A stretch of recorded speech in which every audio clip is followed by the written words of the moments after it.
it has high strength per unit mass. Next, second point, it has assured quality and high durability. तो assured quality क्या है?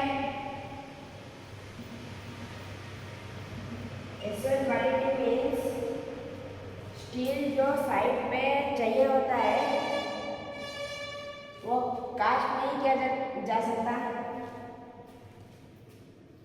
तो Acer quality क्या है? हम जो स्टील यूज करते हैं वो हम साइड में बनाने के लिए कास्ट नहीं कर सकते, इसीलिए वो बाद में आप डिजाइन करते टाइम वो आप ऑर्डर देके बना सकते हो, फिर इधर आप काम करने में इजी रहेगा। और उसका हाई ड्यूरेबिलिटी मतलब बहुत दिन तक लास्टिंग करता है। फिर थर्ड पॉइंट है स्पीड ऑफ कंस्ट्रक्शन। तो स्पीड ऑफ कंस्ट्रक्शन क्या है? स्पीड ऑफ कंस्ट्रक्शन मीन्स ये देखो, जैसे हम लोग बोल्ट जॉइंट करते हैं तो बोल्टेड कनेक्शन यूज कर सकते हैं, पहले होंगे टेम्पररी स्ट्रक्चर में, बाद में बोल्ट को खोल लेंगे और इस मेंबर को समेट के कहीं और जगह लेके यूज कर सकते हैं। मतलब स्टील का कुछ एक्सपायर डेट नहीं होता, मतलब वो आप रिटर्न में फिर से एक जगह यूज किए होंगे, फिर निकाल के और कहीं आप यूज कर सकते हो वो बोल रहे हैं, इसलिए स्पीड ऑफ कंस्ट्रक्शन इजी है। फिर फोर्थ पॉइंट है steel structure can be strengthened. Steel structure can be strengthened at any later time. बहुत साल बाद भी रिस्टोर कर सकते हैं उसको। मतलब आप एक जगह ऐसे प्रोवाइड किया हो,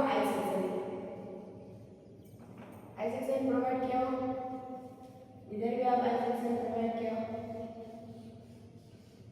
अगर ज़्यादा लोड हुआ बहुत दिन बाद आप इधर और एक आइसेक्शन प्रोवाइड कर सकते हो।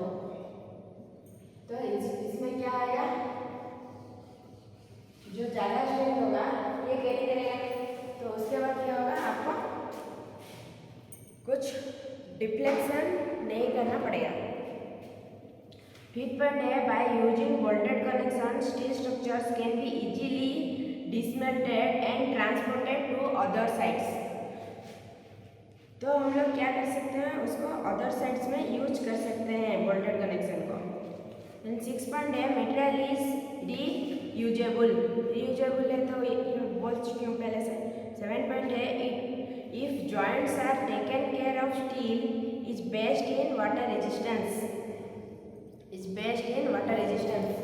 ट्रस, ये ट्रस है हमारा, तो ये मेंबर है, ये ब्रिज ट्रस है और ये है कनेक्शन। Thank you. तो पहले हम देखेंगे 10 फ्लोर बिल्डिंग और 5 फ्लोर बिल्डिंग।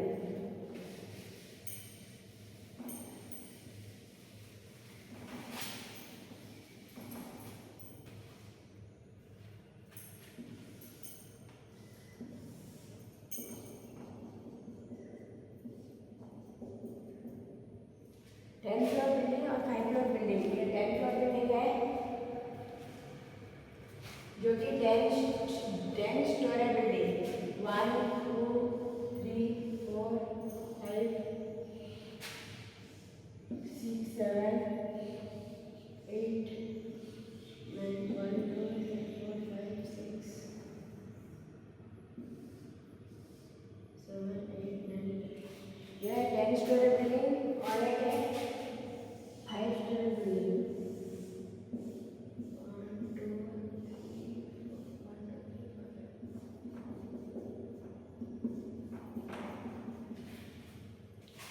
ये दोनों में क्या होता है, लोड 1000 kg का लोड डालते हैं, इसमें 1000 kg, इसमें भी 1000 kg का लोड पुट करते हैं। लोड पुट करने से 10 स्टोरी बिल्डिंग का पिलर उसमें दिया गया है 1000 kg तक। 1000 kg वेट जो आ रहा है 1000 mm का बनाया गया है और इसका 500 mm।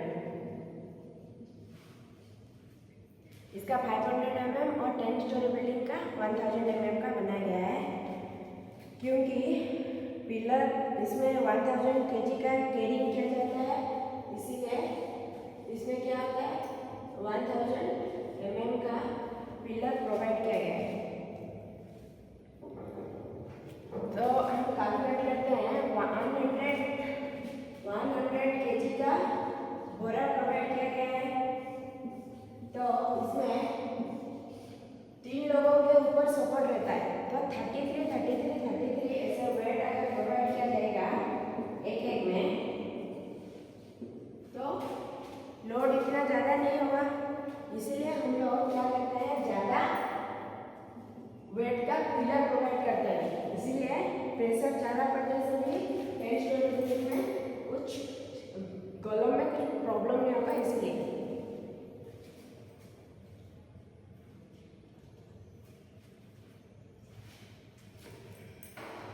तो बिल्डिंग डिजाइन कैसे किया जाता है, जिस लोड के वजह से जो बिल्डिंग में स्ट्रेसेस आ रहा है उसके रेजिस्ट करने के लिए आपको स्ट्रक्चर में किस साइज का कंपोनेंट्स लेना पड़ेगा। बीम, पिलर, फाउंडेशन, ये तीनों देखना पड़ता है। Beam, pillar, foundation.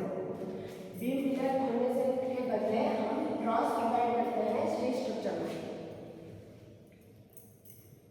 तो स्टील स्ट्रक्चर को कैसे डिजाइन करेंगे,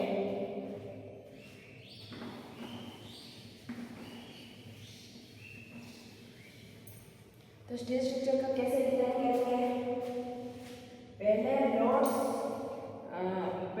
कितना होता है वो देखना पड़ेगा। लोड्स कितना होता है और कौन से टाइप का होता है वो चेक करना पड़ेगा। उसके बाद ट्रस, लोड को किस तरह से एक्ट किया जाता है, लोड को एक्ट करते हैं और कैसे लोड को कैसे एक्ट करते हैं और कैसे डिस्ट्रीब्यूट करते हैं वो देखना पड़ेगा।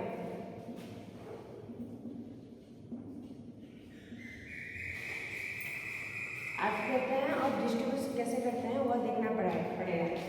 फिर उसके बाद हम स्टील स्ट्रक्चर का एडवांटेज और डिसएडवांटेज वो देखना है। एडवांटेज क्या है और डिसएडवांटेज क्या है।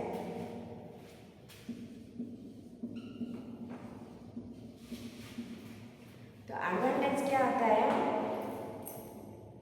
it has a high strength for unit mass. It has a high strength for unit mass.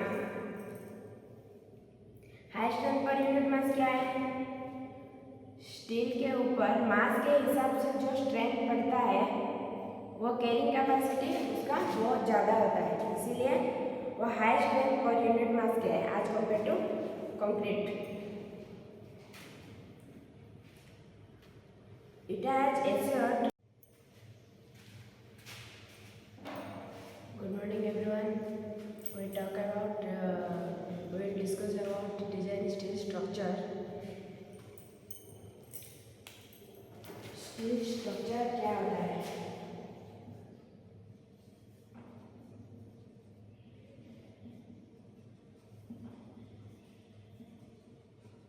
Steel structure क्या है? हमारा जो हावड़ा ब्रिज में स्टील स्ट्रक्चर यूज हुआ है वो स्टील ट्रस के हिसाब से यूज हुआ है। स्टील ट्रस को यूज करके ब्रिज बनाया गया है।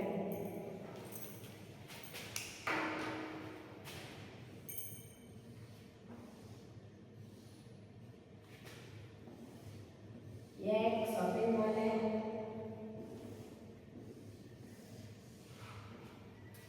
ये एक शॉपिंग मॉल है, ये कॉरिडोर है, ये कॉरिडोर और ये शॉप्स है। इसमें कॉलम यूज किया नहीं गया है और ट्रस के हिसाब से फ्रेम क्रॉस के हिसाब से बनाया गया है और क्रॉस में फ्रेम लगाया गया है। इसमें कॉलम हेड नहीं है और ये क्रॉस सिस्टम में बना हुआ रहता है।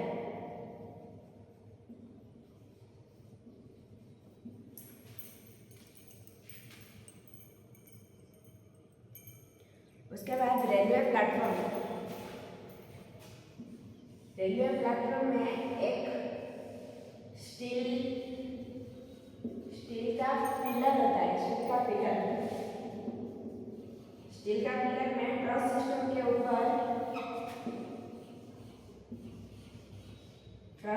के ऊपर सेट्स लगाया गया है।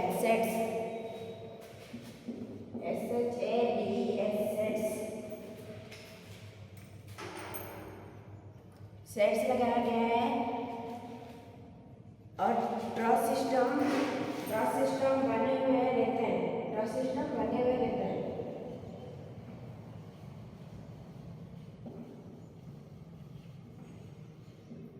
उसके बाद हम लोग जो हावड़ा ब्रिज देखे हैं उसमें क्या आता है, ऐसे स्टील का 2 बार होता है, उसके ऊपर क्रॉस ऐसे बना हुआ रहता है। ऐसे क्रॉस बना हुआ रहता है। ये है foot over bridge.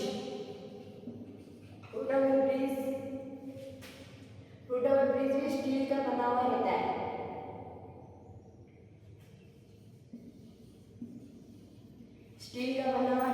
Foot over bridge. और ये है रेलवे स्टेशन फुट ओवर।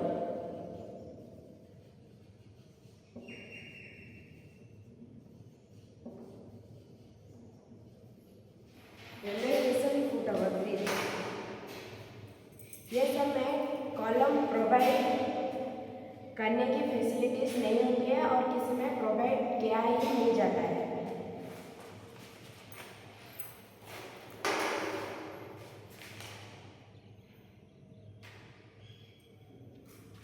तो उस जगह कॉलम जिसमें प्रोवाइड नहीं किया जा सकता है उस जगह स्टील सिस्टम का यूज होता है और स्टील में कॉलम बना हुआ रहता है।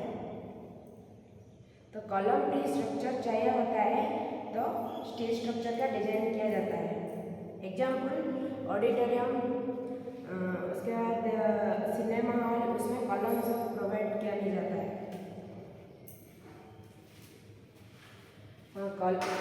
लोग डिजाइन स्ट्रक्चर में स्टील से क्यों बनाते हैं और कंक्रीट से क्यों नहीं बनाते हैं? स्टील से क्यों बनाते हैं? क्योंकि उसका मॉडुलस ऑफ इलास्टिसिटी, मॉडुलस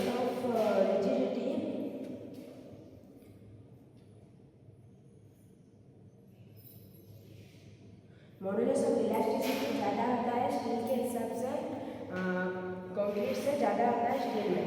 इसीलिए मॉडुलस ऑफ रिजिडिटी ज़्यादा आता है बोल के स्टील का यूज किया जाता है इसमें, डिजाइन में, कंस्ट्रक्शन वर्क में, और ड्यूरेबिलिटी ज़्यादा होता है इस सब के लिए। तो पहले